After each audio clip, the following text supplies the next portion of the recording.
Welcome to my videos. So guys, today in this video I'm going to show you the latest, or I should say the new Canadian passport, just to give you a demo. So before I proceed further, if you have not already subscribed to my channel, please don't subscribe right now.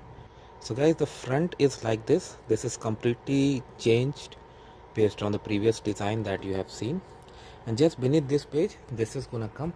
Now the important point is to know here is that, see, the majesty of king, because you know now from where it's coming from, so that's fine. Next page. Now this is a complete change. So this is the back of the identity page. Now identity page is almost like a card. At the back there is a chip, there are barcodes, there is a series on top. So it's completely like a card with all the information stored. So this is a highly secure document, I would say. Next to it is a card that I'm not showing due to privacy reasons. Then this page is there where details need to be entered and signature if you are valid. And then these are the visa pages, general, and this is the back. So everything has been overhauled in this new design. Let me know what you feel about it. Thanks for watching.